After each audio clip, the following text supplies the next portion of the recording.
राकेश यादव है वो समाजवादी पार्टी की गोलियां मांग रहा था। कानूनी मांग रखी है।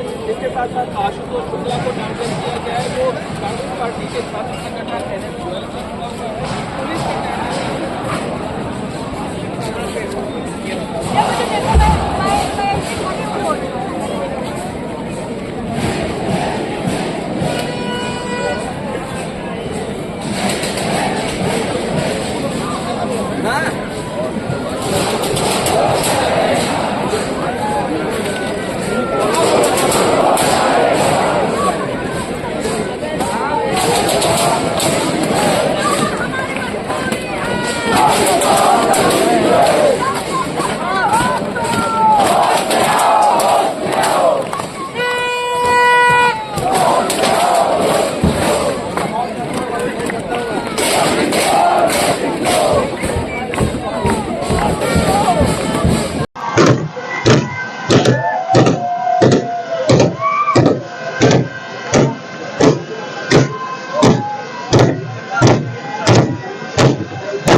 साथियों नमस्कार, मेरा नाम है पवन कुमार। आपका स्वागत है राजपथ भारत में। ये जो पीछे आप मेरे उत्साह देख रहे हैं, ये जोश, ये आक्रोश 5 किलो फ्री के राशन की नहीं, ये अपने हक की लड़ाई की है कि अपनी कमाई से ये छात्र अपने घर को बेहतर खिला सके, बेहतर घुमा सके और बेहतर बना सके। ये बात मैं इसलिए कह रहा हूँ कि जो बच्चे आपको मेरे पीछे दिख रहे हैं कि भारी संख्या में मौजूद है, वो लड़ाई कहीं ना कहीं अपने हक की लड़ रहे हैं। जिस तरीके से पेपर का मामला आया, लगातार चर्चा बनी हुई है और तमाम टीवी चैनल जिस तरह से खबर चला रही है। इस वक्त हम प्रयागराज में मौजूद हैं और जहां पर बच्चे प्रदर्शन कर रहे हैं, वहीं पर अध्यक्ष संजय श्रीनेत गायब हैं। वो अध्यक्ष हैं और वो गुमशुदा की तलाश हो रही है और मात्र 50 रुपए आपको मिलेंगे अगर उनको ढूंढ के लाओ, क्योंकि वो अध्यक्ष हैं तो उनसे वो बात करनी है। क्यों ऐसा किया जा रहा है समाज के साथ, ये बात कहते नजर आ रहे हैं। आइए उन बच्चों से बात करते हैं, रूबरू कराते हैं कि पूरा मामला क्या है। कब तक बजाएंगे? कब तक बजाएंगे? जब तक आवाज आयोग को सुनाई नहीं देगा तब तक बजाएंगे। 2 दिन से बजा रहे हैं, टीवी भी नहीं देख रहे। कोई दिक्कत नहीं, हम 10 दिन तक बजाएंगे, लेकिन आयोग को अपनी बात मनवा के मानेंगे। कारण क्या है सुनवाई न करने का? कारण ये है कि सरकार की दलाली कर रही है आयोग। अच्छा, सरकार की दलाली कर रही है आयोग और योगी सरकार इस पे शांत है, खामोश है। ये सरकार निकम्मी है, आयोग उसकी चापलूसी कर रहा है। योगी और आयोग जब डरता है तब पुलिस करता है। ये तानाशाही और नहीं चलेगी, ज्यादा दिन तानाशाही हमारी नहीं चलेगी इनकी। और एक बार हम देखिएगा, इसके पहले भी हम लोग यहाँ पर बैठे, लखनऊ गए, हर जगह बैठे, लेकिन उसका थोड़ी सी दब रही है। हमने कहा आपसे बात कर ले। कहीं ना कहीं सरकार जो आपने इनाम रखा है अध्यक्ष को ढूंढने का, 50 रुपए के इनाम रखा है, तो क्या 50 रुपए कम है क्या? देखिए, हमारे हिसाब से 50 रुपए ज्यादा है। इनाम केवल हमको 5 रुपए रखना चाहिए था, क्योंकि आयोग चोर है, हम छात्र चोर नहीं है।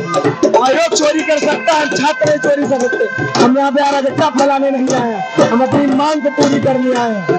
आज 2 दिन हो गया, लगभग 36 घंटे से भी ज्यादा हो गए। हम छात्र यहाँ बैठे हैं, अपनी बात रख रहे हैं, अपनी आवाज उठा रहे हैं, लेकिन आयोग अभी तक नहीं जाना। पूरा देश इस बात को जान चुका है कि प्रयागराज में छात्र अपनी मांग लेकर खड़े हैं, लेकिन आयोग ये बात क्यों नहीं जाना? हमको आयोग से और भाजपा की नाकामी सरकार से एक बात कहना है, अगर चलते रहे यूं ही काफिले हमारे बगैर, तो एक दिन तक हाथ पलट चलाएंगे दूसरी सरकार। ये नजर से नजर का पैगाम होगा, देखते रहिए आयोग वालों, तुम्हारी सरकार तुम्हारे लिए नाकाम होगा। अरे एक बात आपने कही तो कहीं 5 किलो राशन नहीं अच्छा लग रहा आपको? देखिए कि आप अपने मन से कमाना चाहते हैं, हिम्मत से अपनी काबिलियत। अगर विकास 5 किलो राशन है तो हमको ऐसा विकास नहीं चाहिए। अगर विकास रोजगारी है, बेरोजगारी है, तो हमको ऐसा विकास नहीं चाहिए। अगर विकास तानाशाही है तो हमको ऐसा रोजगार नहीं चाहिए। हम भारतीय हैं और डट कर स्थान पर लड़ाई कर रहे हैं छात्रों की। समस्या क्या आ रही है? समस्या ये है कि ROR UPSC का जो एग्जाम है उसको वनडे वर्सिप में कराए। हमारी मांग बस छोटी सी है, आयोग के लिए कोई बड़ा काम नहीं, हम छोटी सी मांग तुम रख रहे हैं, आयोग इसको पूरा नहीं कर रही है। ये दलाली, ये नाकाम निकम्मी सरकार की दलाली है। हम इस सरकार को अपने आगे झुकाएंगे, लोक सेवा आयोग को अपने आगे झुकाएंगे। बिल्कुल सही कह रहे हैं। एक बात मैं पूछता हूँ, एक छात्र को पेपर देने में कितनी कठिनाइयां होती है एक दिन रहने में, अगर 2 दिन होगा तो कैसे बसेरा करेगा? देखिए, इसके पहले जब हम लोग ROR का एग्जाम देते हैं, सामान्य घर से बिलोंग करते हैं साथी, हम भी, हमारे साथ जितने साथी हैं सभी सामान्य घर से बिलोंग करते हैं। एग्जाम देने जाने में पिताजी के जेब से पैसा लेना कितना कठिन है। हमारे पिता यहाँ पे जिसके भी पिता है 90% मजदूर हैं, दूसरे की मजदूरी करते हैं। किसी के पिता है वो जो है रिक्शा चला रहे हैं, कोई किसी की मजदूरी कर रहा है।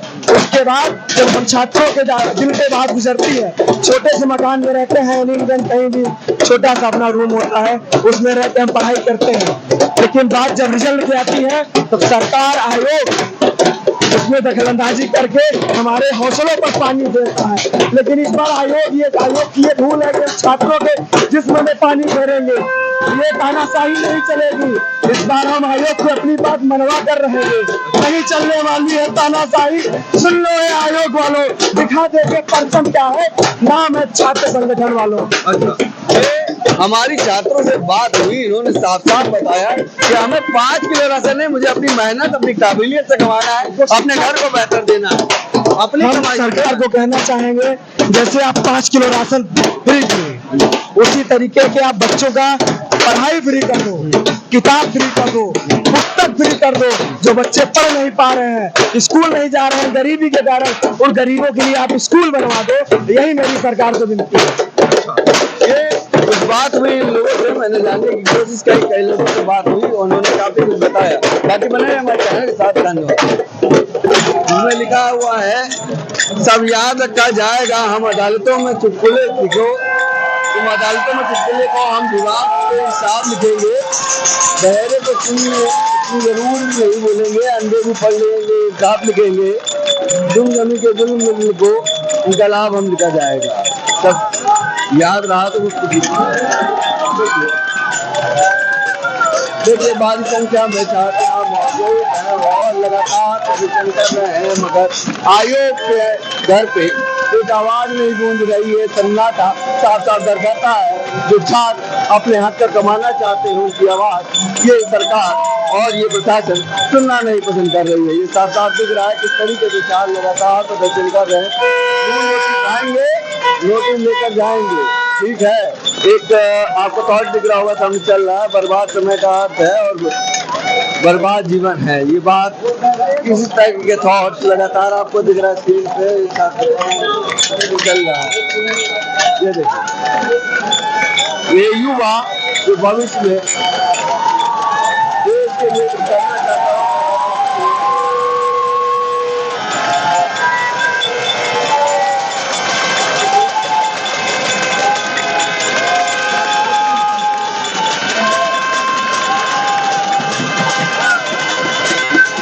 आज का संघर्ष की कल की सफलता होगी। लखनऊ के हॉबीना will get a chance to right education. अध्यक्ष सच्चे सीनेट गुमशुदा 50 रुपए का इनाम लगा हुआ है, ये जिसको जरूरत हो ले सकता है। और ये वो लोग हैं जो अभी खेले हैं, जिनकी नहीं है वो लोग। देखिए, शुरुआत मजबूरी से की थी। चैनलों पर चर्चा कर रहे थे, वकीलों का क्या काम है भाई, ये लड़ाई इनकी है। देखिए, वकील समाज के लिए जीता है, समाज ही उसकी जान है, वही उसी के समाज के लिए जीता है, समाज के लिए मरता है वकील। आप आजादी की लड़ाई से अभी तक आप देख लीजिए, वकील ही हर एक क्रांतिकारियों में शामिल रहे, चाहे महात्मा गांधी हो, चाहे इवन कोई भी नेता हो, चाहे सरदार पटेल भी रहे हो, कोई भी नेता हो, हर व्यक्ति वकील था। और उन लोगों ने समाज को आज़ादी दिलाने में, इवन बुराइयों में आज़ादी दिलाने में उनका सहयोग रहा। हमारा ये कर्तव्य है, हमको एथिक्स में पढ़ाया जाता है कि हमारा समाज के प्रति कर्तव्य क्या है, तो हम अपने कर्तव्य का निर्वहन करने के लिए मैं यहाँ आया हूँ। बच्चों को न्याय दिलाने आए। बिल्कुल बच्चों को न्याय दिलाने में यहाँ आया हूँ, उनको लीगल तरीके से न्याय दिलाने आया हूँ। ये लीगल है? बिल्कुल, हम पीसफुल तरीके से अपनी बात को रखना चाहते हैं। This is legal. ये पीसफुल तरीका है? बिल्कुल पीसफुल तरीका, हमने कोई वायलेशन नहीं यूज किया। हमने अपने जो भी हमारे विरोध करने के तरीके हैं, हमने पेंटिंग के थ्रू या पोस्टर बैनर के थ्रू हम अपनी शांति से अपनी आवाज उठाने की कोशिश किया, वही हम कर रहे हैं अभी भी। आपने एक बताया था कंटेम्प्ट ऑफ कोर्ट, क्या मामला सुप्रीम कोर्ट ने? कंटेम्प्ट ऑफ कोर्ट दरअसल ऐसा है, सुप्रीम कोर्ट का मामला था तेज प्रकाश पाठक वर्सेस राजस्थान हाईकोर्ट का मामला था। इसमें जजमेंट अभी हाल ही में वर्डिक्ट आया। माननीय जस्टिस डी.वाई. चंद्रचूड़ की अध्यक्षता में बेंच स्थापित हुई थी। 7 दिसंबर 2024 की बात है, जिसमें एक डॉक्ट्रिन आई थी। उसमें कहा गया था कि खेल के नियमों के बीच में कोई भी नियम बदलाव नहीं किया जा सकता है। अगर उसको हम इस पर्सपेक्टिव में बात करें तो ये कहता है कि कोई भी नोटिफिकेशन अगर जारी हुआ है तो उन नोटिफिकेशन को देखकर ही बच्चों ने फॉर्म भरा है। हाँ, बिल्कुल। तो नोटिफिकेशन को बच्चों ने देखा और बच्चों ने देख के फॉर्म भरा, तो ये एक कॉन्ट्रैक्ट एक्ट की बात करें तो एक कॉन्ट्रैक्ट बन गया इंस्टीट्यूशंस और पब्लिक के बीच में, छात्रों के बीच में। अब ये बीच में अमेंडमेंट कर रहे हैं और ये कह रहे हैं कि नहीं, अब ये जो एग्जाम है वो 2 शिफ्ट में होंगे। जब 2 शिफ्ट में होंगे तो उसमें अपने आप नॉर्मलाइजेशन की टेक्निकलिटी अपने आप आ जाएगी कि डिसाइड कैसे करें कौन सा पेपर टफ है कौन सा सिंपल है। ये डिसाइड करना बड़ा मुश्किल हो जाएगा। जो 90 नंबर पाया वो 110 में मेरिट में, मान लो 100 पे मेरिट बनी, 110 उसको मिल गया, सिलेक्शन हो गया। किसी के 110 है, 90 आ गया, फेल हो गया। मतलब लीगली देखा जाए तो वो पास है लेकिन उसको फेल कर दिया गया नॉर्मलाइजेशन से। अच्छा, बिल्कुल। मैं एक सवाल आपसे लूंगा, आप भी महिला हैं, आप वकील हैं, लगातार संघर्ष चल रहा है। यहाँ पर इतनी संख्या में महिलाओं का होना और सरकार का ना सुनवाई करना, प्रशासन को ना नजरअंदाज करना, कैसे देखिए? देखिए, मैं ये कह रही हूँ कि जो योगी आदित्यनाथ जी जो ढोंग करते हैं कि महिलाओं का कन्या पूजन का जो ढोंग करते हैं, वो सरासर बेवकूफियत है। वो एक तरह से कह रहे कि अंधभक्ति है, लेकिन सही मायने में ये है उन्हें भी सोचना चाहिए। खैर, उनके घर में बहन बेटी नहीं है, ना ही कोई अपॉर्चुनिटी है, ना ही कोई पढ़ा लिखा है, इसलिए वो ऐसा कर रहे हैं। अगर उनके घर में कोई बेटी होती तो ये समझ सकते थे कि एक बेटी का कैरियर क्या है। पहली बात तो लड़कियों के लिए लड़कों से ज्यादा जो संघर्ष है वो ये है कि जब लड़कियां 20-22 साल की उम्र की होती हैं तब कहा जाता है कि उनकी शादी करा दी जाएगी। तुमको अगर कैरियर बनाना है तो तुम्हारे पास ये टाइम लिमिट है, 2 से 3 साल का है, 4 साल का समय तुम उसमें पढ़ के सिलेक्शन ले लो, वरना तुम्हारी शादी करा दी जाएगी। अच्छा, शादी के बाद बहुत सारे संघर्ष होते हैं, तो इसलिए लड़कियों के सामने जो चैलेंज है वो है कि 3 से 4 साल के बीच में हमारा सिलेक्शन हो जाना चाहिए। वो तैयारी कर रही है, वो कहाँ से आके इलाहाबाद में रह के, इलाहाबाद यूनिवर्सिटी से और कोचिंग सेंटर से जो पढ़ाई कर रहे हैं, एग्जाम की तैयारी कर रहे हैं, आज उनके भविष्य के साथ इस तरह से खिलवाड़ किया जा रहा है। मान लीजिए आज ये जो करवा रहे हैं, ये धरना हो रहा है, प्रदर्शन हो रहा है, उसके बाद अगर ये मामला रुक जाता है या कोर्ट में चला जाता है, कोर्ट जाने से तो सभी बच्चे डर रहे हैं। अगर मामला कोर्ट में चला जाता है, जैसा कि मेरे पास एक ऑर्डर शीट है, जजमेंट है, जिसमें 12 से 13 साल के बाद एक जजमेंट का जो जजमेंट निकला है, केस का जजमेंट निकला है, 12 से 13 साल बाद निकला है, तो सोचिए लड़कियों के लिए वो क्या है अपॉर्चुनिटी। ये तो मौत के समान है ना, ये या तो आत्महत्या के समान है या मौत के समान है। अगर आज इन्होंने लड़ाई नहीं लड़ी और जीत हासिल नहीं की तो उनके लिए समझ लीजिए एक सरासर खाई खोद दी गई है। बिल्कुल, इस देश में जहाँ 22-23 साल की उम्र तक के आपके पास मौका होता है, उसके बाद नहीं मिलेगा। मगर जिस तरीके से ये चीज आई है वो कहीं ना कहीं महिलाओं को हौसले को तोड़ेगा, परिवार की हिम्मत को तोड़ेगा। जो हौसला बढ़ाकर जो माँ बाप अपने बच्चे को पढ़ा रहे हैं वो अब आगे पढ़ाने में डरेंगे। लगातार पेपर लीक होना और जिस तरीके से पेपर ना करवाना, कैसे देखती हैं? देखिए, सरकार की नाकामी है फिलहाल, तो मुझे ऐसा लगता है, देखिए कोई भी सरकार दूध का धुला नहीं है। पहले भी सरकारें ऐसी थी, अभी भी है, लेकिन मेरा कहना ये है सबसे ज्यादा टारगेट हम लोग बीजेपी को इसलिए कर रहे हैं क्योंकि इनका एक प्रोपेगेंडा था। जब शुरुआत में ये आए तो इन्होंने बहुत बड़े बड़े वादे किए, हम ये धांधली नहीं करेंगे, नकल नहीं होने देंगे। अब जिस तरह के आप देख रहे हैं पेपर लीक हो रहा है, नकल हो रहा है। हम लोगों ने अभी नेट का एग्जाम दिया, जो फरवरी में नेट का एग्जाम हुआ उसमें जो हुआ कि भैया पेपर लीक हो गया। आप बताइए, जो हमारा भविष्य था हमने तो दांव पे लगा दिया। हमने पीसीएसजे का एग्जाम दिया, उसमें 50 से ज्यादा पेपर आपके जो है चोरी हो चुके हैं, बदल चुके हैं। आप बताइए कि अब हमारा भविष्य क्या है, हमारा भविष्य, आपका भविष्य क्या है? अगर हम पढ़ाई के बारे में सोचे तो क्या आप सोच पाएंगे? बिल्कुल, ये छोटी सी बात थी, मैंने वकीलों से की। ये यहाँ पर इन बच्चों के भविष्य के लिए इनके साथ खड़े दिख रहे हैं और ये कहीं ना कहीं ये भी कह रहे हैं कल पीसीएसजे की तैयारी हम भी कर रहे हैं और हमारे साथ हादसा होगा तो हम क्या करेंगे। तो आज इनकी लड़ाई हम लड़ेंगे, तभी तो ये हमारे साथ लड़ेंगे। और ये लड़ाई प्रशासन से युवा कर रहा है, न किसी जाति न किसी धर्म से, सिर्फ युवा एक कौम है जो सबसे मजबूत तौर पे आने वाले समय पर राजनीतिक तौर पर जहाँ पे पार्टियां कहती हैं कि हम युवाओं को भागीदारी देंगे, मगर आज जब युवा मैदान में बैठा है, रोडों पे बैठा है, लगातार मांग कर रहा है, उसकी सुनवाई ना होना किस तरह से दिखती है। बाकी बने रहे हमारे चैनल के साथ, धन्यवाद। ये लड़ाई किसी समाज, किसी जाति, किसी धर्म की नहीं रही, ये युवाओं की लड़ाई है। ये युवा अब लड़ता हुआ नजर आ रहा है, उसकी रैली को बेहतर लड़ेगा। आप देखें किस तरीके से बोतलों से एस बना दिया है और अध्यक्ष को बुलाने की मांग कर रहे हैं लगातार। आपको दिख रहा है महिलाएं मौजूद